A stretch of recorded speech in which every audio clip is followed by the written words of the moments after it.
tengah pandemi COVID-19 yang masih dalam penanganan serta seruan untuk di rumah saja, Jakarta memanas.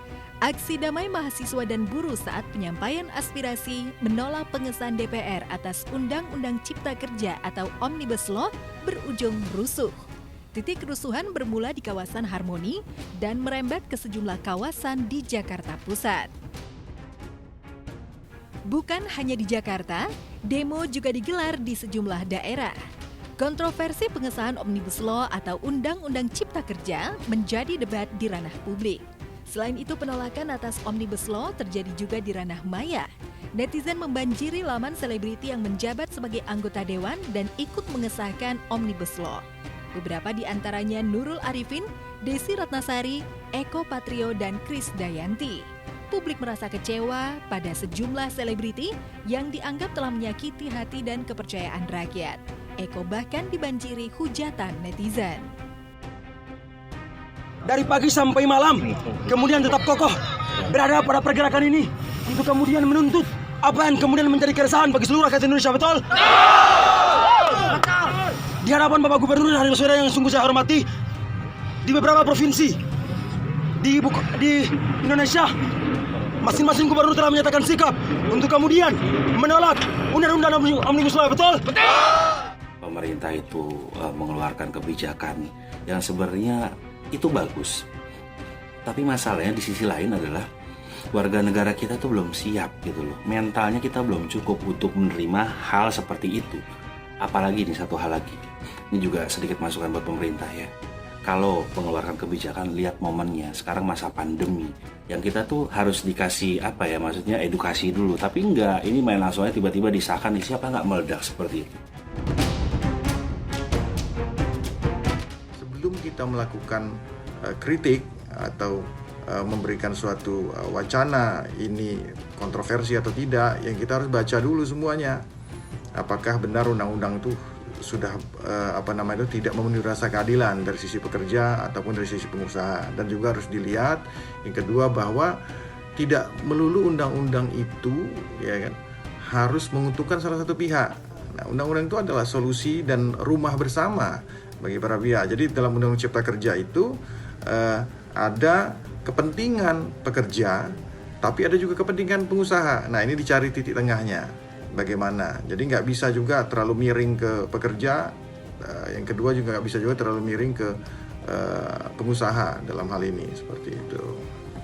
Nah, apakah ada hal-hal yang menguntungkan sebenarnya dari Undang-Undang Cipta Kerja?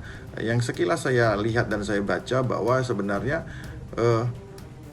Undang-Undang Omnibus Law ini bisa menjawab tantangan ke depan tentang masalah percepatan lapangan pekerjaan baru sebenarnya. Senasib dengan Eko, Krisdayanti alias KD juga menerima ungkapan kekecewaan netizen usai mengunggah foto dirinya dengan caption, "Pada dasarnya pemerintah pusat akan mencari solusi terbaik untuk masyarakat Indonesia." Sontak saja KD langsung mendapat komentar pedas dari para netizen lantaran dianggap mendukung pengesahan Omnibus Law. Tak hanya KD dan Eko, presenter dan aktor Desta Mahendra menjadi trending gara-gara cuitannya mengenai Omnibus Law Undang-Undang Cipta Kerja di Twitter ramai jadi sorotan. Ya, cuitannya berbunyi, "Udah dibaca fullnya, udah paham bener. Jangan cuma ikut-ikutan teriak dukung atau tolak, padahal baca cuma sepotong-sepotong dan gak paham isinya." Lantaran cuitannya ini, suami Natasha Rizky ini langsung mendapat hujatan netizen. Kontroversi Omnibus Law Undang-Undang Cipta Kerja sebetulnya sudah muncul sejak masih dalam bentuk rancangan dan kemudian diserahkan oleh pemerintah kepada DPR pada 12 Februari lalu. Hingga akhirnya disahkan dalam rapat paripurna DPR Senin 5 September lalu. Namun Serikat Buruh menemukan ada beberapa pasal di dalam Undang-Undang Sapu Jaket ini yang dianggap merugikan kalangan pekerja. Kalau kita lihat sisi negatifnya atau minusnya, ini akan menimbulkan kerugian buat pekerja Indonesia. Di antaranya karena ada perubahan dari upah minimum kota diganti menjadi upah minimum provinsi.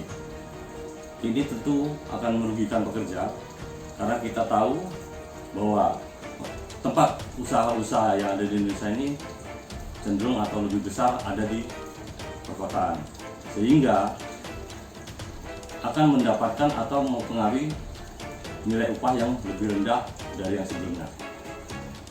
Selain itu, waktu lembur yang dibatasi satu hari hanya 4 jam atau satu minggu hanya 18 jam. Ini juga akan mempengaruhi pendapatan dari pekerja. Kemudian kewenangan kontrak kerja yang sepenuhnya ada di tangan pengusaha. Ini juga sangat menimbulkan sisi negatifnya yang bisa berupa bentuk kontrak yang berkepanjangan atau pemutusan kerja yang sewaktu-waktu yang dikehendaki oleh pengusaha.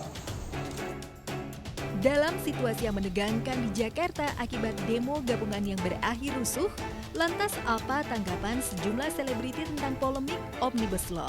Masih adakah seruan damai atau jalan tengah agar kontroversi ini tak berkepanjangan? Bahkan aku nggak tahu itu titiknya gimana sampai bisa kebakar. Cuman yang aku sedih itu kan fasilitas yang dipakai sama kita semua harusnya saling dijaga gitu loh. Untuk menyuarakan apapun itu nggak apa-apa, tapi ya pergerakannya itu yang harus dilihat, dibatasi gitu loh. Karena kesian kan, maksudnya kita di sini juga pengen sama-sama enak pulang ke rumah dengan selamat. Mesti mikirin juga orang tua, keluarga di rumah yang lagi nungguin gitu-gitu. Jadi sih sebenarnya maunya ada damai, ada juga keadilan buat baik kita sebagai masyarakat maupun pemerintah juga. Harapannya juga koordinasi yang efektif dan efisien. Semoga kedepannya lagi baik pemerintah bisa lebih bijaksana dan masyarakatnya juga lebih bijaksana dalam menyikapi berbagai hal ya. Jangan termakan omongan ini, omongan itu.